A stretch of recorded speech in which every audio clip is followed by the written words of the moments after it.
नागरिकका गुनासा, जिज्ञासा, प्रश्न अनि समस्याको उचित र सशक्त उठान गर्ने दिनेश एफएमको खरो प्रस्तुति कार्यक्रम नागरिक सवाल। नमस्कार आदरणीय श्रोता, स्वागत छ नागरिक सवालमा। म नारायण अवस्थी, प्रविधिमा साथ दिँदै हुनुहुन्छ कल्पनाजी र छोटुजीले। नागरिक सवालमा आज स्वास्थ्यको कुराकानी गर्नेछौँ। स्वास्थ्यमा पनि मुटुसँग सम्बन्धित समस्याका विषयमा कुराकानी गर्नेछौँ। मुटुलाई कसरी स्वस्थ राख्ने, रक्तचाप का विषयवस्तुहरू लगायत अब मुटुसँग सम्बन्धित कुराहरूसँगमा आज कुराकानी गर्नेछौँ। स्वास्थ्यको विषयमा, स्वास्थ्यको सन्दर्भमा कुराकानी गर्नेछु। आज कुराकानी गर्नको लागि मैले निम्त्याएको अतिथि स्टुडियोमै पाल्नु भएको छ डाक्टर राजेश पन्जियार। सेती प्रादेशिक अस्पतालमा मुटु रोग विशेषज्ञको रूपमा उहाँ भर्खरै आउनुभएको छ र कैलाली अस्पतालमा पनि उहाँले चाहिँ सेवा दिइराख्नु भएको छ बाँकी समयमा। वरिष्ठ फिजिसियन एवं मुटु रोग विशेषज्ञ डाक्टर राजेश पन्जियार एमडी डिएम हुनुहुन्छ र काठमाडौँ, चितवन र झापा लगायतको क्षेत्रमा झन्डै 8-10 वर्ष उहाँले चाहिँ मेडिकल क्षेत्रमै सेवा दिइसक्नु भएको छ। आज म डाक्टर साहबसँगै कुराकानी गर्नेछु। यहाँहरूका पनि प्रश्न रहेका छन् भने 8:15 पछि मुटुलाई कसरी स्वस्थ राख्ने अथवा मुटुसँग सम्बन्धित समस्या छन् भने कृपया फोन गरेर पनि केही जिज्ञासाहरू तपाईँसँग भएको समस्याको बारेमा राख्न सक्नुहुनेछ, जसका लागि 091-410-216 को लाइन खुला रहनेछ। फोन गर्नुहोला भनेर अनुरोध गरेँ र सँगसँगै मैले डाक्टर साहबलाई पनि स्वागत गरेँ। स्वागत छ। नमस्कार नारायणजी, अनि सम्पूर्ण श्रोताहरूलाई मेरो नमस्कार। म डाक्टर राजेश पन्जियार। अहिले हालसालै मैले सेती प्रादेशिक हस्पिटलमा एज अ मुटु रोग विशेषज्ञ मैले जोइन गरेको छु र बाँकीको समयमा कैलाली अस्पतालसँग आबद्ध पनि छु म। र डाक्टर साहब, यो भर्खरै आउनुभएको छ सेती प्रादेशिक अस्पतालबाट पनि यहाँको चाहिँ सुदूरपश्चिमको नागरिकहरूले सेवा प्राप्त गर्नेछन् तपाईँको, र त्योभन्दा बाँकी समय जो बिहान र साँझको हुन्छ त्यसलाई पनि युटिलाइज गर्ने उद्देश्यले कैलाली अस्पतालमा पनि आबद्ध हुनुहुन्छ। कैलाली अस्पताल र सेती प्रादेशिक अस्पतालबाट मुटुसँग सम्बन्धित के कस्ता सेवाहरू अहिले अब यहाँको नागरिकले काठमाडौँ अथवा चितवन अथवा इन्डिया नगई पनि प्राप्त गर्ने अवस्था छ? हजुर, अब सेती प्रादेशिक अस्पतालमा अब भर्खरै अब हामीले त्यहाँ कार्डियोलोजी डिपार्टमेन्ट अब स्टार्ट गर्छौँ। अब त्यहाँ बिस्तारै सामानहरू थपेर जुन हामीले सेवाहरू अब तुरन्तै हामीले सुरु गर्ने विचार राखेको छौँ।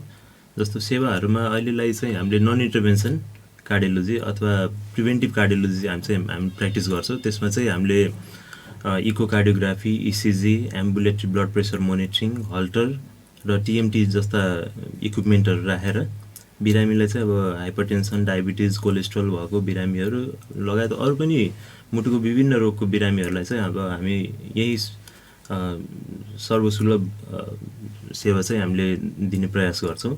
र बाँकीको समयमा पनि हामीले त्यस्तै सेवाहरू कैलाली अस्पतालमा पनि राखेर हामी त्यहाँबाट पनि त्यस्तै खालको सर्भिस पनि स्टार्ट गर्छौँ। र कैलाली हस्पिटलमा हामी थप त्यहाँ कार्डियोलोजी वार्डहरू तथा अत्याधुनिक सिसियुहरू पनि स्टार्ट गरेर अब त्यस्तै हार्ट एट्याकको बिरामी जस्तो कार्डियोमायोप्याथीको पेसेन्ट्सहरू, भल्भ बिग्रेको बिरामीहरूलाई हामी अब त्यही हार्ट फेलियरको पेसेन्ट्सहरूलाई हामीले त्यही भर्ना गर्न सक्ने गरी हामीले चाहिँ अब सेवा सुरु गर्दैछौँ।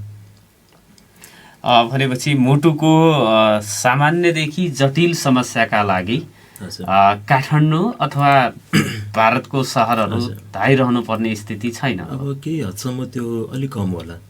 अब जुन जो एउटा ट्रेन्ड बसिसकेको छ बाहिर जाने, इन्डिया जाने, काठमाडौँ जाने, अब त्यो केही हदसम्म बिस्तारै अब पेसेन्टहरू आउँदै गर्नुहुन्छ। उहाँहरूले अब सेवाहरू पाउन थाल्नुभयो भने उहाँहरूले अब उहाँहरूको मन जित्दै गएपछि साथै उहाँहरू उताबाट अब यतै रुचाउनुहुन्छ किनभने अब टाढाको यात्रा भयो होइन, जाने खर्च, पैसा खर्च, त्योभन्दा अब त्यो सेवा हामी यहाँ धनगढीमै दिन सक्यो भने पक्कै पनि अब बिरामीहरू यतै उपचार गर्न रुचाउँछन् कि।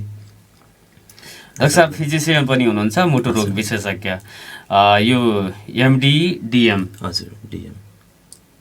यो एमडी पनि पढायो, डिएम त्यसपछि हुन्छ? हजुर, एमडी चाहिँ मैले इन्टरनल मेडिसिनमा एमडी गरेँ। झन्झनै 7 वर्ष भइसक्यो एमडी सकाएको।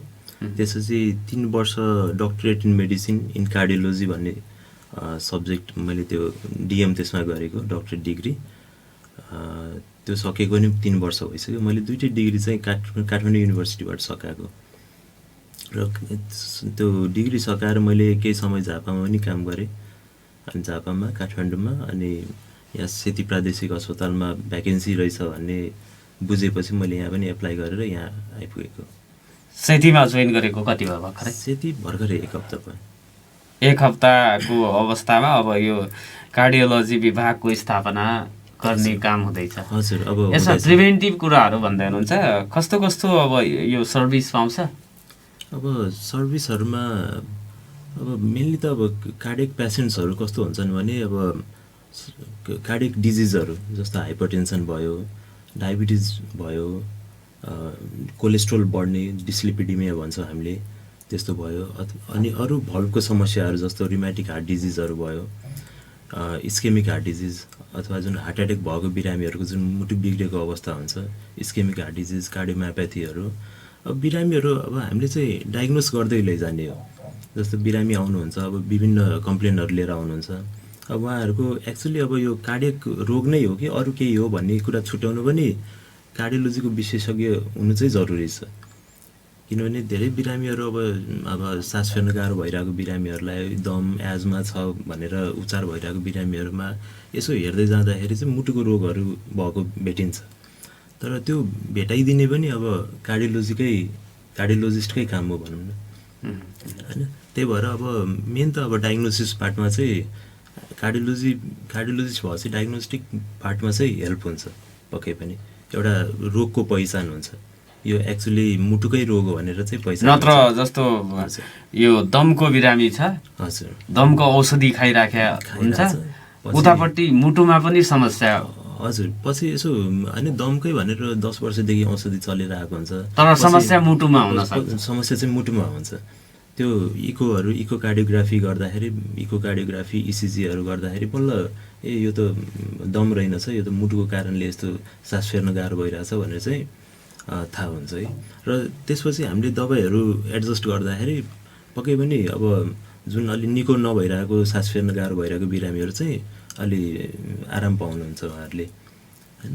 र अरू कार्डियोलोजीमा सबभन्दा विकराल रूपमा भने त सबभन्दा हाइपरटेन्सन नै हो, प्रेसर उच्च रक्तचाप, होइन? म्याक्सिमम् पेसेन्ट त हाइपरटेन्सनकै हुन्छ, होइन?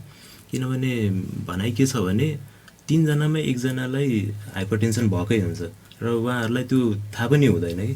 किनभने प्रायः जसो प्रेसरको बिरामीमा के हुन्छ भने 100 जना बिरामीमा 80 जना चाहिँ एसिम्टोमेटिक हुन्छ अथवा कुनै लक्षण नै हुँदैन, होइन? अब लक्षण नभएको बिरामीहरू पनि अब हामीले प्रेसर हेर्दाखेरि ओपिडीमा भनौँ न प्रेसर डायग्नोस्ड हुन्छ कि नयाँ पेसेन्ट्सहरू, र तिनीहरूलाई प्रपर काउन्सिलिङ चाहिन्छ, प्रपर फलोअप चाहिन्छ।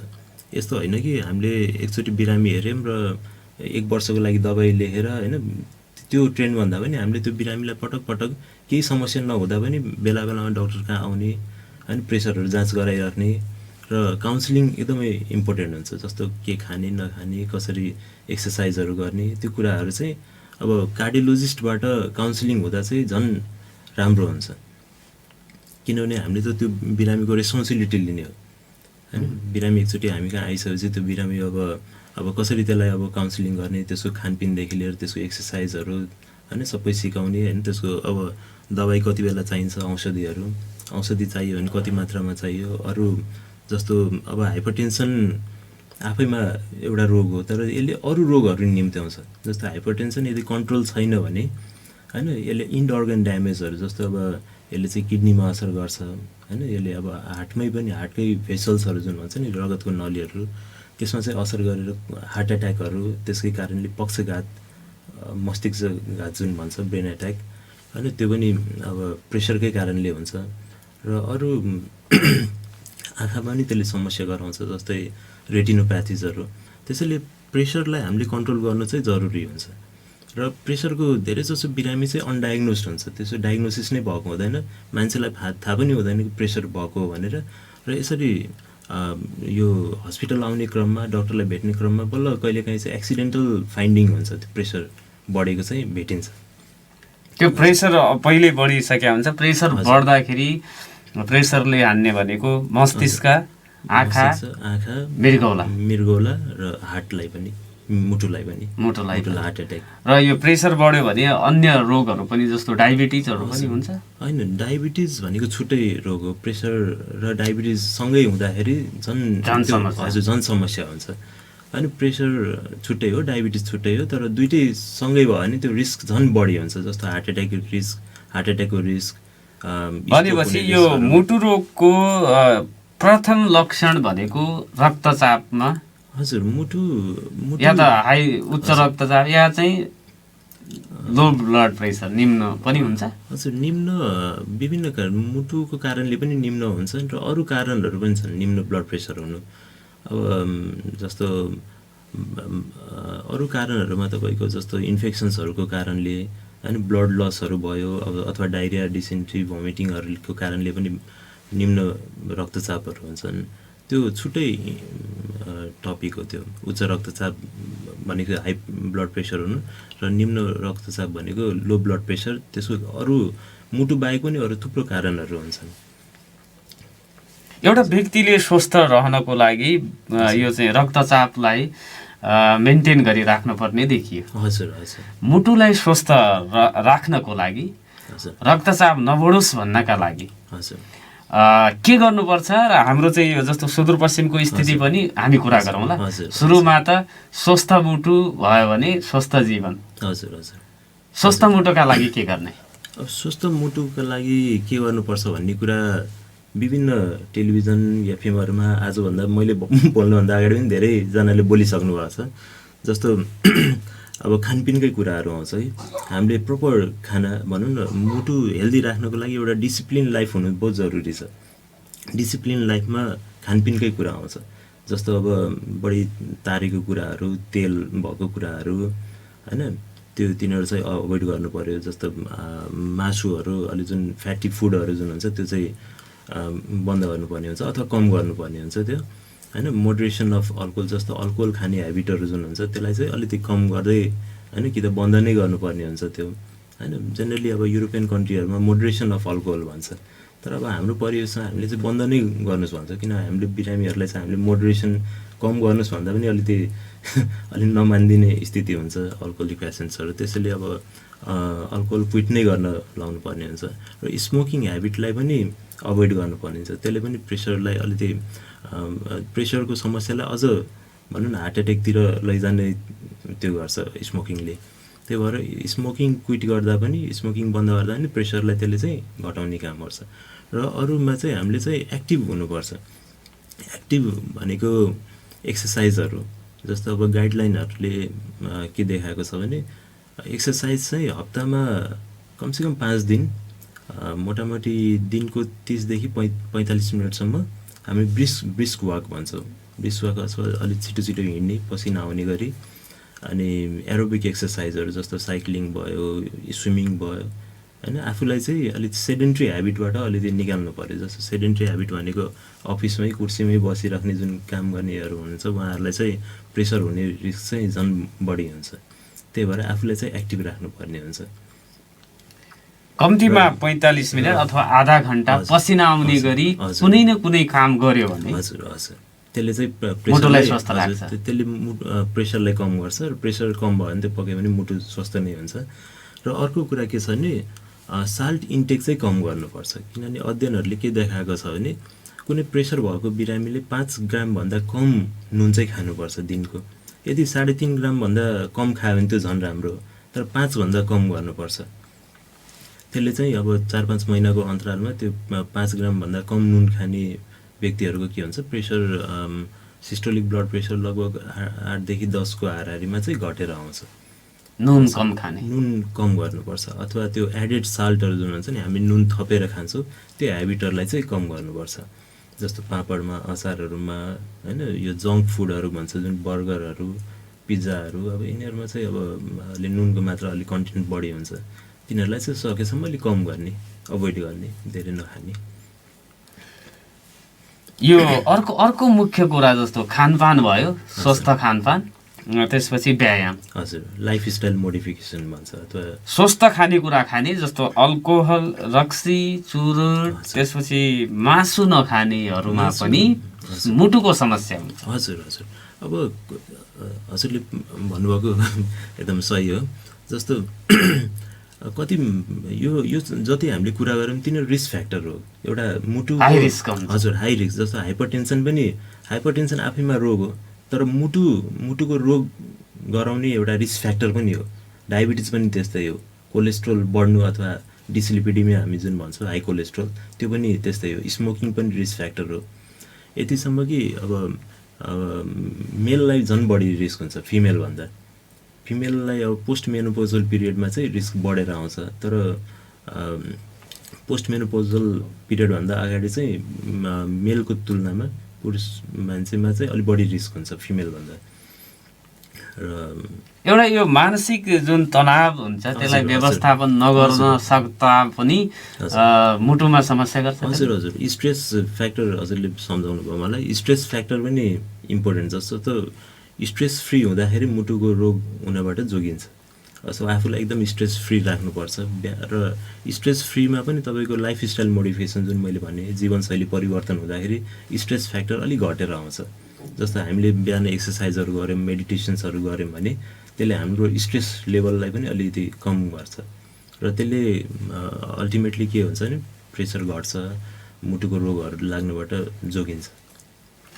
मान्छेमा अब स्वाभाविक रूपले परिस्थिति अनुसारको संवेगहरू चाहिँ उत्पन्न हुन्छन्। हजुर हजुर त्यो संवेगहरूलाई परिस्थिति अनुकूल उत्पन्न भएका संवेगहरूलाई रोक्न खोज्दा पनि समस्या हुन्छ हामीलाई कि आउन दिनु पर्यो। अब त्यस्तो सिचुएसनमा अब हामीले त्यो स्ट्रेसको बारेमा भन्नुभएको जसले स्ट्रेसलाई घटाउँछ। रुनुपर्ने स्थितिमा त रुँदा ठिक होला, ठिकै हुन्छ नि। हाँस्नुपर्ने परिस्थितिमा हाँस्दा पनि ठिकै हो। हाँसेको रोएको भन्दा त हाँसेको त बेटर हो नि। त्यो स्माइलले त झन् मान्छेलाई हेल्दी राख्छ। जस्तो परिस्थितिमा नि हाँस्नुपर्छ भन्छ, तर त्यो कहिलेकाहीँ रुने परिस्थिति आउँछ। अलिकति डिप्रेसन्सहरूको पेसेन्ट्स, डिप्रेसन एन्जाइटीको बिरामीहरूलाई मुटुको रोग लाग्न चाहिँ अलिक बढ्छ नै।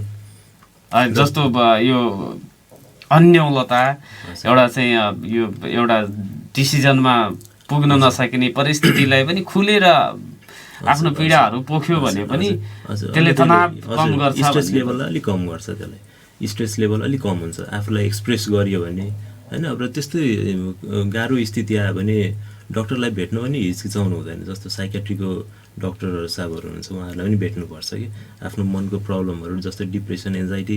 धेरै जसो बिरामीहरू जस्तो डिप्रेसनका बिरामी, एन्जाइटीका बिरामीहरू मका पनि आउँछ। जस्तो उहाँहरूको प्रब्लम के हुन्छ नि, मुटु दुख्यो अथवा मुटुको धड्कन बढ्यो जस्ता प्रब्लमहरू हुन्छ। पछि यसो इभ्यालुएट गर्दै गयो भने मुटुतिरबाट त्यस्तो केही प्रब्लम हुँदैन। र उहाँहरूको के हुन्छ यसो सोध्दै जाँदाखेरि अलिक घरैसी कुराहरू अथवा मानसिक तनावहरूको कुराहरू भेटिन्छ। र उहाँहरूलाई मैले अब प्रपर डक्टर कहाँ मैले चाहिँ रेफर गरिदिन्छु, अथवा मबाटै हुनेछ भने मैले दबाईहरू पनि मिलाइदिन्छु, अथवा प्रपर डक्टर कहाँ मैले चाहिँ रेफर गरिदिने गर्छु। भनेपछि अब रिस्क फ्याक्टरहरू यो एजका कुराहरू हजुर एज पनि होला नि। हजुर एज पनि हो। जस्तो बढ्दो उमेरले मुटुको कोरोनरी आर्टरी डिजिज जस्तो हार्ट एट्याक हुने सम्भावनाहरू अलिक बढ्दो उमेरमा बढी हुन्छ। अब अहिले त उमेर हुन त घटेर आएछ। पहिला हामी भन्थ्यौँ कि हार्ट एट्याक 50-60 वर्षको मान्छेलाई हार्ट एट्याक हुन्छ, तर अहिले तपाईँको कस्तो नि यो लाइफस्टाइलले गर्दाखेरि, लाइफस्टाइल खानपिनले गर्दाखेरि अथवा यो हाम्रो जुन सेडेन्ट्री लाइफहरू छ, यो मोबाइल चलाउने बानीहरू जुन अलिकति घरमा बसी अलिक बढी, पहिलाको लाइफ कस्तो थियो भने बाहिर गेमहरू खेल्ने, अब अहिलेको त्यो मोबाइल ग्याजेट्सहरूले गर्दाखेरि अलिक सेडेन्ट्री भएछन् मान्छेहरू। त्यसले गर्दा पनि तपाईँको यो मुटुको प्रब्लमहरू चाहिँ अहिले अझ अलि यङ एजमै देखिन थालेछ। र यङ एजमा मुटुको प्रब्लम अलिक जेनेटिक पनि हुन्छ। जस्तो जेनेटिक जस्तो अब वंशाणु जुन हुन्छ, अब त्यसलाई त अब जेनेटिक कुराले त केही गर्न सकिँदैन। तर त्यस्तो भइसकेको खण्डमा चाहिँ हामी डक्टरका चाहिँ बेला बेलामा गएर फलोअपमा चाहिँ भइराख्नुपर्छ, ताकि त्यो अब जसको घरमा हार्ट एट्याकको प्रब्लम थियो भनौँ होइन, अथवा कसैको घरमा सडन कार्डियक डेथ भएको जुन समस्याहरू, त्यस्तो बिरामीहरूले के गर्नुपर्छ, त्यस्तो मान्छेहरूले डक्टर कहाँ चाहिँ परामर्श लिइराख्नुपर्छ कि कतै उहाँहरूको पनि मुटुमा केही प्रब्लम छ कि जुन वंशाणु आएको छ त्यो कुराहरू चाहिँ फाइन्ड आउट गर्नुपर्ने हुन्छ। किनभने कोलेस्ट्रोलको प्रब्लम भयो, कोलेस्ट्रोल पनि एउटा वंशाणु हुन्छ, फ्यामिलियल हाइपर कोलेस्ट्रेमिया हुन्छ। त्यसैले अब हेल्दी पेसेन्ट्सले पनि, हेल्दी पेसेन्ट म एकदमै केही पनि प्रब्लम छैन भन्ने पेसेन्टले पनि एकचोटि डक्टरका भनौँ न यसो 40 वर्ष कटेको पछि एकचोटि यसो आफ्नो हेल्थ चेकअपहरू गरिराख्दा चाहिँ राम्रो हुन्छ। 40 वर्ष पछि यो पिरियोडिक हेल्थ चेकअपका कुराहरू वर्षमा कम्तीमा एकचोटि चाहिँ गर्नुपर्छ, गरेको राम्रै हुन्छ। त्यसमा अब यो होल बडी चेक भन्ने हुन्छ, त्यो गर्ने कि मुटु लगायत भाइटल कुराहरू चेक गर्ने? होल बडी चेकअपमा त्यो डक्टरसँग परामर्श गरेर अब डक्टरले के भन्नुहुन्छ त्यसमा चाहिँ त्यो चाहिँ इम्पोर्टेन्ट हो।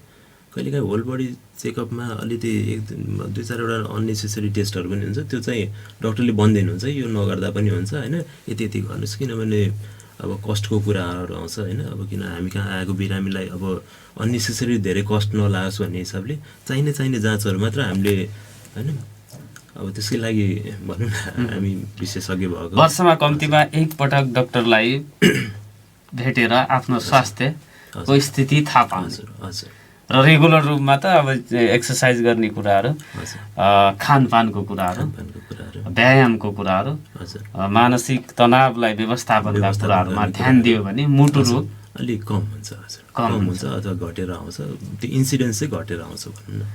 अब यहाँहरूले त यो चाहिँ अध्ययनको अवस्थालाई पनि केलाएर चाहिँ त्यो बुझ्नुहुन्छ नि। सुदूरपश्चिमको स्थिति नेपालको सन्दर्भमा कुरा गर्दाखेरि हाम्रो सुदूरपश्चिममा मुटु रोग र रोगीको अवस्था चाहिँ के छ, स्टडीले के भन्छ? सुदूरपश्चिममा पनि हरेक खालको मुटुको रोगीहरू छन् भनेर स्टडिजहरूले देखाएको छन्।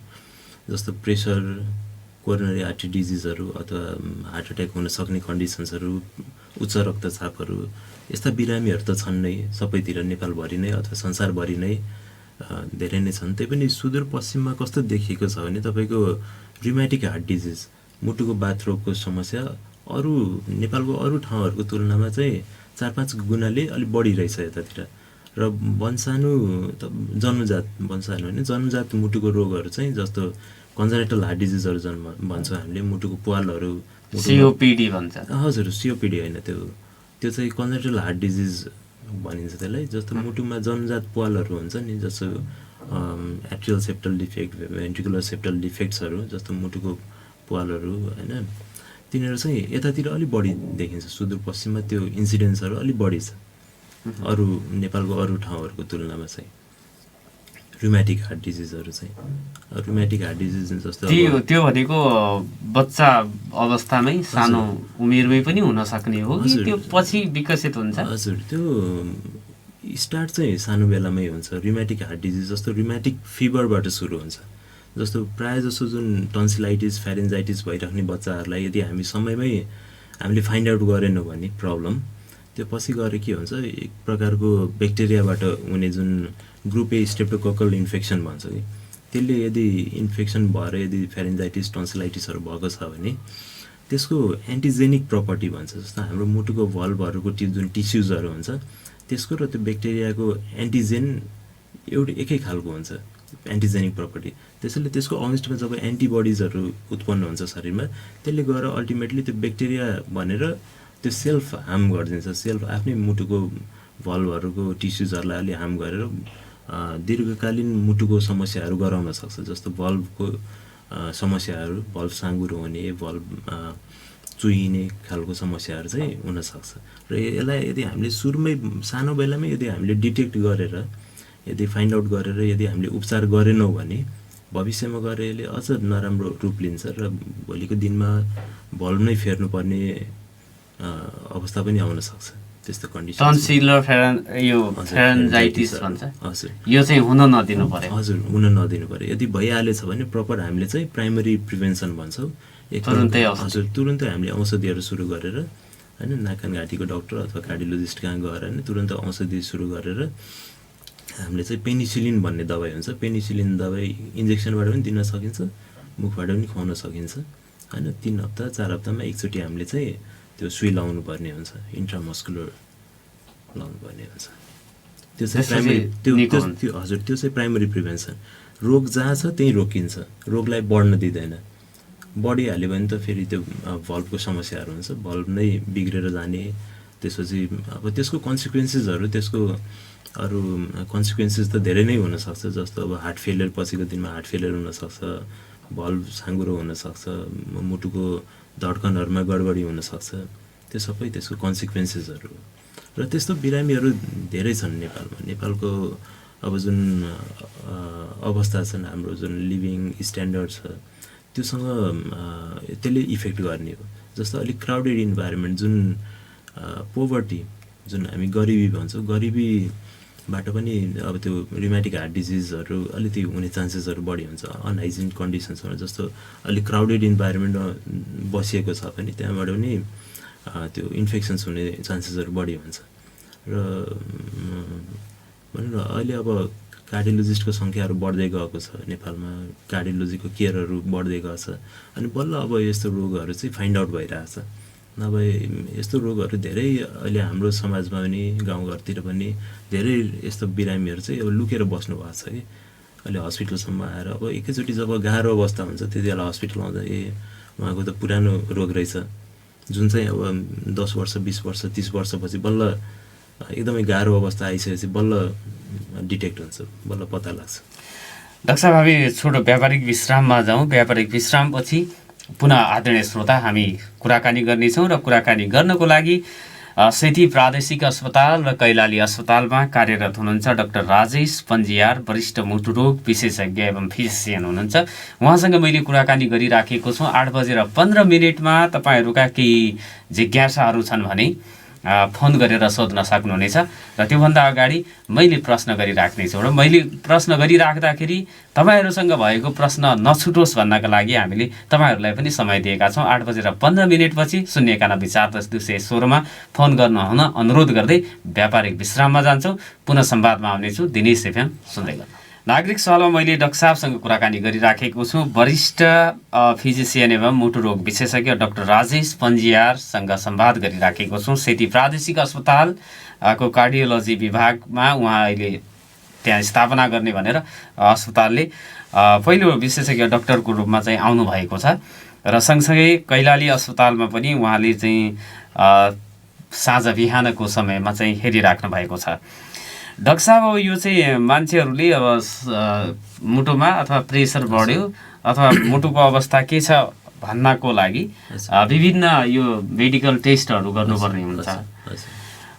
यी सबै टेस्टहरू जस्तो के टेस्टहरू सुदूरपश्चिममा अब सम्भव हुन्छ? सेती प्रादेशिक अस्पताल, अब तपाईँ अर्को अस्पतालमा पनि हुनुहुन्छ, कैलाली अस्पतालमा के गर्न सकिने? अब मुटुरोग थाहा पाउनुको लागि हामीले विभिन्न टेस्टहरूमा चाहिँ इलेक्ट्रोकार्डियोग्राफी भन्छ, इसिजी, अनि त्यसबाट चाहिँ हामीले चाहिँ मुटुको अब जेनरली हामी नर्मल मान्छेको चाहिँ साइनस रिदम भन्छ होइन, त्यो हाम्रो मेडिकल टर्म हो साइनस रिदम। र त्यहाँभन्दा अलिक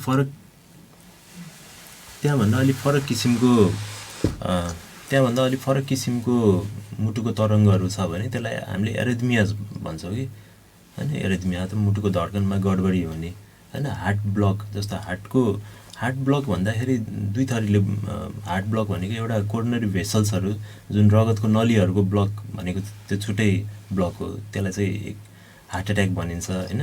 र हार्ट ब्लक जस्तो मुटुको तरङ्गहरू जुन मुटुमा जुन इलेक्ट्रिसिटी जुन बन्छ र त्यो एउटा कन्डक्सन हुन्छ, त्यसमा ब्लक आउँदाखेरि त्यसलाई चाहिँ हार्ट ब्लक भन्छ। र त्यो हार्ट ब्लक पनि हामीले चाहिँ इसिजीबाट थाहा पाउँछौँ। र त्यस्तो एकदमै कम्प्लिट हार्ट ब्लकहरू जुन भएको बिरामीहरूमा हामीले चाहिँ पेसमेकरहरू राख्नुपर्ने हुनसक्छ उपचारको। हार्ट ब्लक भनेको त्यो भल्भहरू साँघुरो भएर कोलेस्ट्रोल जमेर हुन्छ या के हुन्छ? भल्भ कसरी बुझ्नुपर्छ नि, हार्ट ब्लक भनेको कन्डक्सन ब्लक भन्छ। जस्तो इलेक्ट्रिसिटी जुन मैले भने जुन मुटुमा तरङ्गहरू जुन पैदा हुन्छ त्यो चाहिँ हिँड्ने बाटो हुन्छ मुटुमा होइन। त्यो तपाईँ एसए नोडबाट भएर एबी नोड भन्छ। एबी नोडहरूमा कुनै ब्लक भयो भने त्यसलाई 1st degree 2nd degree 3rd degree heart ब्लकहरू भन्छ। Generally 2nd degree 3rd degree heart ब्लकहरूलाई चाहिँ हामीले पेसमेकरहरू राख्नुपर्ने हुन्छ उपचारको क्रममा होइन। अब त्यो फाइन्ड आउट गर्नको लागि हामीले चाहिँ इसिजी गर्नुपर्ने हुन्छ बिरामीको। र इसिजी त सामान्यतया गरिन्छ हजुर हजुर। अब चाहिँ विशेषज्ञ उसबाटै इसिजी गर्नु। अनि इको चाहिँ के हो यो? इकोकार्डियोग्राफी भनेको मुटुको अब जेनरल टर्ममा भन्दाखेरि मुटुको भिडियो एक्सरे जस्तै हो, मुटुको भिडियो एक्सरे नै हो। के पत्ता लाग्छ यसमा? मुटुको त्यसमा चाहिँ मुटुको कन्ट्र्याक्सन्सहरू, मुटुको कति खुम्चाउने शक्ति कति रहेछ मुटुको, अनि मुटुको पम्प गर्ने शक्ति कति रहेछ। किनभने मुटु भनेको त पम्प गर्ने अर्गन हो, शरीरमा रगत लाने एउटा अर्गन हो। त्यसको के फङ्सन कस्तो गरिरहेछ र मुटुको भल्भहरू कस्तो छ, त्यो भल्भहरू कतै साँघुरो भएको छ कि कतै भल्भहरू चुहिएको छ, त्यो सबै कुरा चाहिँ इकोबाट थाहा हुन्छ। र मुटुको जन्मजात मुटुको रोगहरूको अघि मैले जुन कुरा गरेँ त्यो पनि इकोबाट थाहा हुन्छ। जस्तो मुटुको कतै प्वालहरू, जन्मजात प्वालहरू कुनै छ भने, अनि मुटुमा रगत बग्ने एउटा निश्चित बाटो हुन्छ, र कुनै प्वालहरू छ भने त्यसले चाहिँ त्यो सन्टहरू भन्छ, त्यसलाई चाहिँ मेडिकल टर्ममा सन्ट भन्छ। त्यो डिटेक्ट गर्नको लागि इको चाहिँ इम्पोर्टेन्ट हुन्छ। र हार्ट एट्याक भइसकेको बिरामीहरूको कस्तो कुनै मुटुको कुनै भाग नचल्ने हुन्छ, त्यो पनि हामीले चाहिँ इकोबाट चाहिँ थाहा हुन्छ। र त्यसपछि त्यो इको गरिसकेपछि फाइन्डिङ जे हुन्छ त्यसमा फेरि चाहिँ उपचार गर्न सम्भव हुन्छ। र जेनेटिक रोगहरू जस्तो अब जेनेटिक रोगहरू जस्तो कार्डियोमायोप्याथिजहरू अथवा अल्कोहल एकदम धेरै अल्कोहल खाने पेसेन्ट्सहरूमा पनि कार्डियोमायोप्याथी हुन्छ। जस्तो मुटुको जुन खुम्चाउने शक्ति मैले जुन भने त्यो कम भएर आउँछ, इजेक्सन फ्र्याक्सन भन्छ, त्यो कम हुन्छ, त्यसलाई हामीले चाहिँ डाइलेटेड कार्डियोमायोप्याथी डिसिएम भन्छौँ। त्यो रोगहरू पनि हामीले इकोबाट चाहिँ डिटेक्ट गर्न सकिन्छ। अथवा तपाईँको डेलिभरी भएको बेला कुनै महिलाहरूमा भनौँ न इन्सिडेन्स कम छ, त्यही पनि त्यो पोस्ट पेरिपार्टम कार्डियोमायोप्याथिजहरू पनि त्यसबाट चाहिँ थाहा हुन्छ। अर्को यो चाहिँ अब धनगढीमै सेती प्रादेशिक अस्पताल र कैलाली अस्पतालमा जहाँ कार्यरत हुनुहुन्छ त्यहाँ कार्डियोग्राफी हल्टर मोनिटरिङ पनि सम्भव छ भन्नुभएको छ। यो के? हजुर हजुर, हल्टर मोनिटरिङ भनेकै यो इसिजीको एउटा एडभान्स फर्म हो। जस्तो इसिजी हामीले तुरन्त अहिले मुटुको धड्कन कस्तो छ भन्ने कुरा चाहिँ हामीले इसिजीबाट डिटेक्ट गर्छौँ। हामीलाई इसिजीमा कतै शङ्का लागेको खण्डमा चाहिँ हामीले चाहिँ हल्टर मोनिटरिङ गर्नुपर्ने हुन्छ। हल्टर भनेको 24 घन्टा हामीले चाहिँ तारहरू लगाइदिएर त्यो एउटा डिभाइस हुन्छ, त्यो डिभाइसले 24 घन्टाको तपाईँको मुटुको धड्कनहरू सबै रेकर्ड गर्छ, र त्यो चाहिँ एउटा सफ्टवेयर मार्फत हामीले चाहिँ त्यहाँ 24 घन्टामा मुटुको धड्कन कस्तो थियो बिरामीको त्यो चाहिँ हामीले चाहिँ त्यसबाट के हुन्छ इसिजीमा छुटेको कुराहरू पनि हामी त्यहाँबाट चाहिँ पत्ता लगाउन सक्छौँ। इसिजी र इको गर्दा छुटेको कुराहरू? हजुर, इको भन्दा नि इसिजी गर्दा छुटेको कुराहरू हामीले हल्टरबाट चाहिँ डिटेक्ट गर्न सक्छौँ। हजुर, यो सेवा उपलब्ध छ? हजुर, यो सेवा उपलब्ध छ। र अर्को पनि टिएमटी एम्बुलेटरी ब्लड प्रेसर मोनिटरिङ पनि सम्भव हो? हजुर, यो चाहिँ के हो? टिएमटी भनेको स्ट्रेस टेस्ट भन्छ। टिएमटीलाई हामीले चाहिँ मुटुलाई हल्का स्ट्रेसमा राखेर मुटुको काम अलिक बढाइदिएर अब मान्छेलाई हामीले त्यो छातीमा तारहरू लाएर इसिजीको तारहरू लाएर मान्छेलाई हामीले ट्रेडमिलमा हिँडाउँछौँ। त्यो हिँडाएर मुटुको फङ्सन अलि बढाउँछौँ। अनि त्यो बढ्ने क्रममा यदि मुटु त्यहाँ इसिजीमा केही चेन्जेसहरू आयो भने भनौँ न अब यो पेसेन्टलाई हार्ट एट्याक हुने सम्भावना रहेछ भन्ने चाहिँ त्यहाँबाट पत्ता लाग्छ। अथवा मुटुको धड्कनहरूमा गडबडी भयो भने त्यही अनुसार हामीले चाहिँ त्यो एउटा फाइन्डिङ भनौँ न एउटा इन्भेस्टिगेसन्सकै पार्ट हो त्यो टिएमटी भनेको। ट्रेडमिल टेस्ट भन्छ त्यसलाई। यो अहिले चाहिँ हुन्छ? हजुर, हुन्छ। अनि एम्बुलेटरी ब्लड प्रेसर मोनिटरिङ भन्नुभयो। अब कुनै पेसेन्टमा ब्लड प्रेसर कस्तो हुन्छ नि, ब्लड प्रेसरकै अघि नै हामीले धेरै कुरा गऱ्यौँ हाइपरटेन्सनको बारेमा। जस्तो प्रेसरको दबाई खानबाट पेसेन्ट्सहरू अलिकति हिचकिचाउने गर्छन् होइन। पेसेन्टको प्रायः जस्तो के हुन्छ नि, प्रेसरको दबाई एकचोटि चलाएपछि चलाइराख्नु पर्ने हुन्छ डक्टर साहब, हामीले चलाउने कि नचलाउने होइन, खानै पर्ने हो कि भन्ने प्रश्नहरू धेरै सोध्ने गर्छन् उहाँहरूले। त्यस्तोमा हामीले चाहिँ एम्बुलेटरी ब्लड प्रेसर मोनिटरिङ चाहिँ इम्पोर्टेन्ट हुन्छ। के बिरामीको साँच्चै नै ब्लड प्रेसर हो कि अब यो डक्टरलाई भेट्दाखेरि मात्र ब्लड प्रेसर बढेको हो, त्यो कुरा त्यहाँबाट चाहिँ अलिकति डिफ्रेन्सिएट हुन्छ। कहिलेकाहीँ के हुन्छ नि, डक्टर कहाँ प्रेसर नर्मलै हुन्छ घरमा, डक्टरको अफिसमा छिर्दाखेरि ओपिडीमा आउँदाखेरि चाहिँ प्रेसर अलि हाई भएको देखिन्छ, त्यसलाई वाइट कोट हाइपरटेन्सन भन्छ।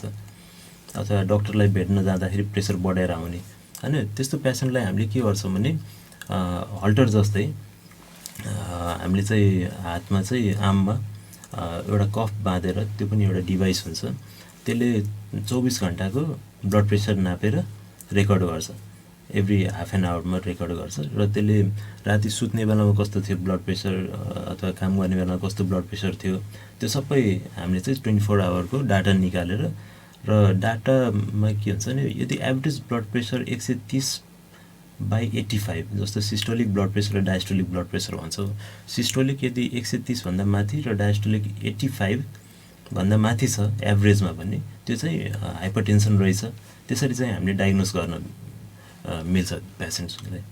त्यसैले एम्बुलेटरी ब्लड प्रेसर पनि एउटा टुल हो, एउटा इन्भेस्टिगेसन टुल हो जसले चाहिँ ल प्रेसरको दबाई चलाउनै पर्ने रहेछ भन्ने चाहिँ हामीले चाहिँ पेसेन्टलाई चाहिँ बुझाउन सक्छौँ र यो भनौँ न जहाँ दोधार। अनि यो प्रेसरको औषधि एकचोटि सुरु गर्यो भने हजुर लाइफ टाइम नै खानुपर्ने हुन्छ? लाइफ टाइम प्रायः जसो लाइफ टाइम खानुपर्ने हुन्छ। त्यही पनि के हुन्छ नि हामीले प्रेसरको दबाई सुरु गरेपछि हामीले बिरामीलाई के भन्छौँ भने अघि नै जति हामीले लाइफस्टाइल मोडिफिकेसनको कुराहरू गऱ्यौँ, जीवनशैलीहरू परिवर्तनको कुराहरू गऱ्यौँ, नुन कम खानेदेखि लिएर एक्सर्साइजको कुराहरू जति हामीले खानपिनको कुराहरू जति गऱ्यौँ त्यो पनि प्रेसरको दबाई सँगसँगै त्यो हामीले पेसेन्टलाई एडभाइस गर्नुपर्ने हुन्छ बिरामीलाई। र त्यो गर्दै जाने क्रममा यदि पेसेन्टले राम्रो डिसिप्लिन लाइफ मेन्टेन गर्न सक्नुभयो भने र प्रेसर भनौँ न 6 महिना 7 महिना 8 महिनासम्म एउटा नर्मल लेभलमा राख्नुभयो भने हामीले प्रेसरको दबाई बिस्तारै ग्रेजुअली घटाएर लाइफस्टाइल मात्र मेन्टेन पनि गर्न सक्छ, त्यो जुन छोड्न सकिन्छ। तर त्यो गर्न अलि गाह्रो हुन्छ, तर कोसिस गरेर त सकिने कुरा हो होइन। त्यो कतिको आत्मबल बलियो रहेछ पेसेन्टको त्यसमा डिपेन्ड हुन्छ। यो फेरि लाइफ टाइम औषधि खानुपर्ने 30-35-40 वर्षमै खानु पर्यो भने बाँचुन्जेलसम्म खानुपर्ने, त्यसको साइड इफेक्ट को डरले पनि नखान चाहेको हुन्छ नि। साइड इफेक्ट के हुन्छ? इफेक्ट भन्दा पनि जुन प्रेसरको इफेक्ट जुन हुन्छ त्यो झन् अलि भयावह हुन्छ। प्रेसरले गर्दाखेरि जुन अरू समस्याहरू जुन निम्त्याउँछ त्यो झन् भयावह स्थिति आउँछ, जस्तो हार्ट एट्याक पक्षघातहरू भएर बस्नुभन्दा त प्रेसरको दबाई खानु नै बेस हो नि। डाक्टर साहब, सम्भवतः श्रोताको कल आएको मैले थाहा पाएँ। आदरणीय श्रोता, यहाँलाई नागरिक सवालमा हार्दिक स्वागत छ। डाक्टर राजेश बन्जियार मुटुरोग विशेषज्ञ हाम्रो स्टुडियोमा हुनुहुन्छ। तपाईँको प्रश्न के छ कृपया अनुरोध गरेँ मैले। जी सर, मेरो नातिलाई चाहिँ दिशा खुल्दैन सर, दिल्ली पनि लिएर गयो, एलर्जी भएछ। अब हजुरको सेती अञ्चलमा नयाँ नयाँ आउनुभयो रहेछ सर, धन्यवाद हजुरलाई। हजुर हजुर नमस्ते। अनि यो बच्चालाई अब सेती अञ्चलमा लिएर आउँ कि हजुर भएको ठाउँमा आउँ, कता आउँ सर? कति नम्बर कोठा बस्नुहुन्छ? बच्चालाई के बिरामी छ भन्नुभयो? ल कुरा गर्नुहोस्।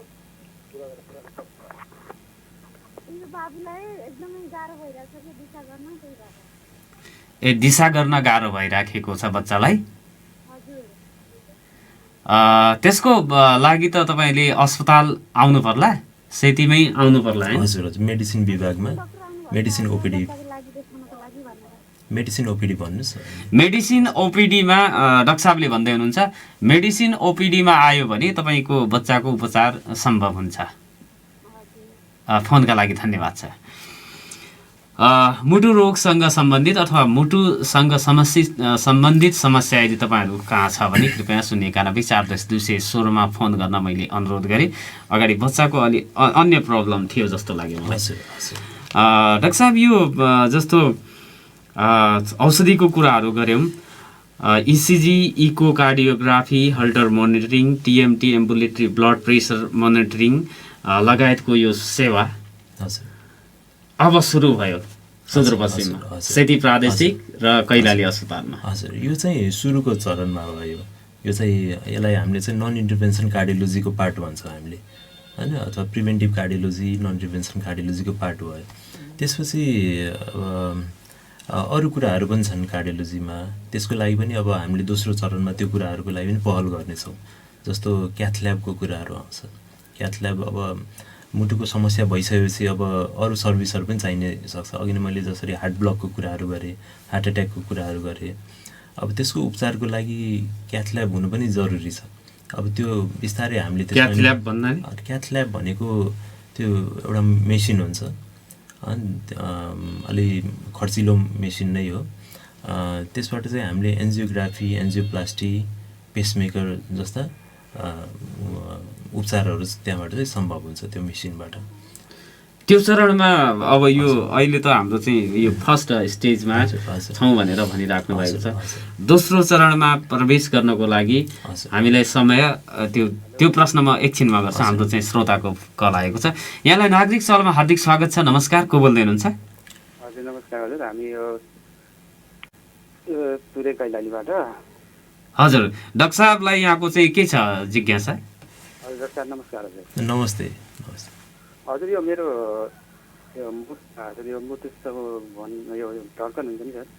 हजुर यो धड्कन एक्कासी कहिलेकाहीँ एकदम छिटो छिटो बढ्ने अनि सास फेर्न गाह्रो हुने हुन्छ। हजुर हजुर मैले धेरै ठाउँ देखाइसकेँ अनि त्यहीँ धनगढीबाट दबाई खाएँ अनि त्यसपछि कसैले ग्यास्ट्रिकको कारण भन्नुभयो, कसैले फेरि यो नसाको कारण भन्नुभएको छ कि। हजुर हजुर त्यो कति दबाई खाएँ, अहिले फेरि खाएको छैन अनि त्यो बेला बेलामा त्यो बढ्ला जस्तो पनि हुन्छ।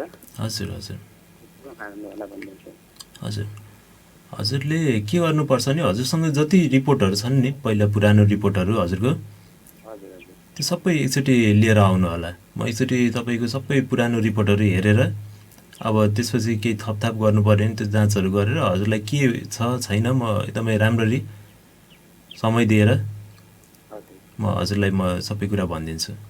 सर यो मुटुको कारण त्यो छुट्याउनु पर्ने हुन्छ, किनभने हजुरले धेरै ठाउँमा देखाइसक्नु भन्नुभयो, जाँचहरू गरिसक्नु भएको छ। त्यो मुटुकै समस्या हो होइन भन्ने कुरा चाहिँ म तपाईँलाई अलिकति ठोस रूपले हजुरलाई म भनिदिन्छु त्यो कुराहरू है। हजुरले अब कहाँ सजिलो हुन्छ तपाईँले त्यही हिसाबले आउनु होला नि। अब म बस्ने सेती प्रादेशिक अस्पताल र कैलाली हस्पिटलमा हो है। नाम डाक्टर राजेश पन्जार भनेर खोज्नु होला हजुर आएर है त। हवस्, सुरेबाट हुनुहुन्थ्यो एकजना श्रोता डाक्टर राजेश पन्जियार भनेर तपाईँले भेट्न आउनुभयो भने सेती प्रादेशिक अस्पताल र कैलाली अस्पतालमा उहाँलाई भेट्न सक्नुहुनेछ भनेर अन्य श्रोताको जानकारीका लागि पनि मैले यो कुरा भने। अर्को टेलिफोन आएको छ। यहाँलाई नागरिक सवालमा हार्दिक स्वागत छ। नमस्कार, को बोल्दै हुनुहुन्छ? हजुर नमस्ते। उहाँको चाहिँ आवाज सुन्न सकिएन। यो दोस्रो चरणको कुराहरू हामी चाहिँ गर्दै थियौँ डाक्टर साहब। यसका लागि त टिमको आवश्यकता होला नि, त्यो तर्फ चाहिँ हामी अग्रसर छौँ। हजुर अब सर्वप्रथम त म आइपुगेँ होइन। अब कतैबाट सुरु गर्नुपर्ने हुन्छ, डिपार्टमेन्ट एउटा इस्टाब्लिस गर्नको लागि अब एकजना त आउनु पऱ्यो सुरुमा होइन। अब बिस्तारै अब यहाँको सबै वस्तुस्थिति बुझेर एउटा पेसेन्ट कस्तो खालको बिरामीहरू छन् सबै कुरा बुझेर अब त्यो चाहिएको खण्डमा हामी त्यहाँ सल्लाह गरेर मिटिङ बसेर होइन बजेटको कुराहरू आउँछ त्यो सबै उपलब्ध गराउने हिसाबले म कुराहरू राखेर अनि हामी त्यसमा क्याथ ल्याबहरू पनि अब त्यसमा पनि म आइसकेपछि थुप्रो संस्थाहरू अथवा थुप्रो उहाँहरूले मलाई जानकारी गराउनु भयो, इन्ट्रेस्ट देखाउनु भयो, एप्रोच चाहिँ भइराखेको छ। अर्को फोन आएको छ। श्रोता यहाँलाई नागरिक सवालमा स्वागत छ। कहाँदेखि बोल्दै हुनुहुन्छ?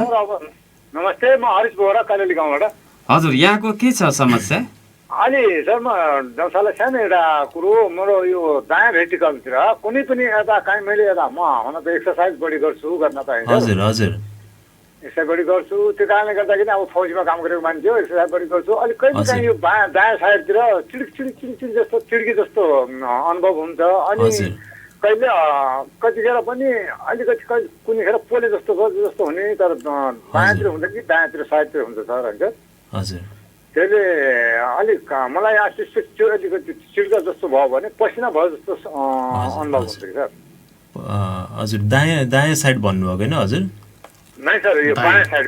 ए बायाँ साइड भन्नुभएको? हजुर हजुर बायाँ साइडतिर अलिकति चिडी जस्तो भयो भने सर त्यो अब अलिकति मैले भन्न कसरत बढी गर्यो, अलिकति मैले अब हजुर गर्यो भने त्यसपछि यो बायाँ साइडतिर अलिक चिडी गयो जस्तो हुने, अलिक उहाँभित्र अलिक दुःखी जस्तो अनुभव हुने। त्यसपछि फेरि के त्यो सधैँ हुँदैन सर, कहिले काहीँ अचानक मैले बढी चाहिँ व्यायाम गर्यो भने होइन सर। हजुर हजुरको अरू रिस्क फ्याक्टरहरू केही छन् जस्तो प्रेसर सुगरहरू केही छ हजुरको?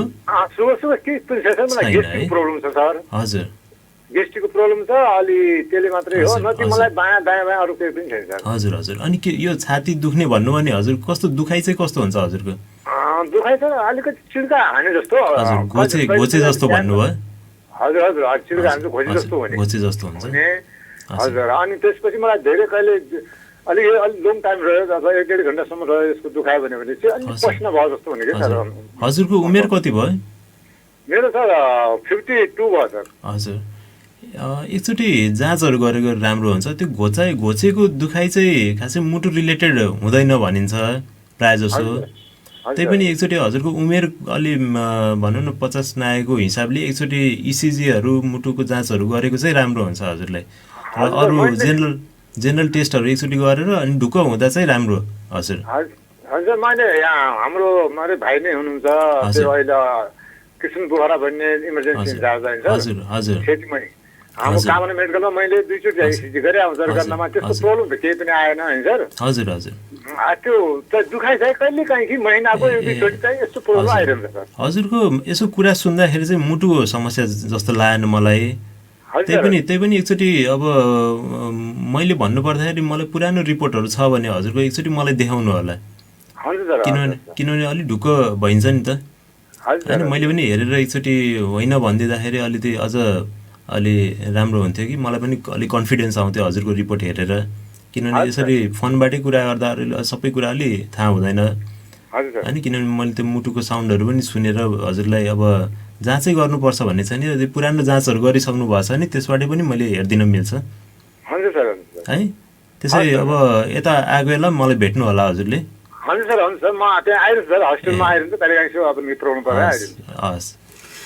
हस् नमस्ते। हजुर 091-410-216 तपाईँहरूका फोन कल लिइराखेका छौँ आदरणीय श्रोता। मुटुसँग सम्बन्धित कुनै समस्या अथवा जिज्ञासा तपाईँहरूसँग छ भने फोन कल गरिदिन अनुरोध गर्दछौँ। र जुन चाहिँ यो एप्रोचका कुराहरू एउटा चाहिँ सघन रूपले मुटुसँग सम्बन्धित समस्याहरूको पहिचान गर्ने र त्यसको उपचार पनि सम्भव धनगढीमा गर्नको लागि यो हाम्रो अब अहिलेको चरण भनेको त फर्स्ट स्टेजमै छौँ भनेर चाहिँ जस्तो सेती प्रादेशिक अस्पताल पनि हजुर फर्स्ट स्टेजमा हुनु पनि अब ठुलै कुरा हो भनौँ न।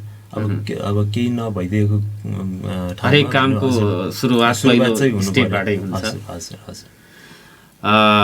जस्तो अब यो मुटु को अवस्था ठिक राख्न हजुर हामीले चाहिँ अब उमेर बढ्दै जाँदाखेरि रिस्क बढ्दै जान्छ।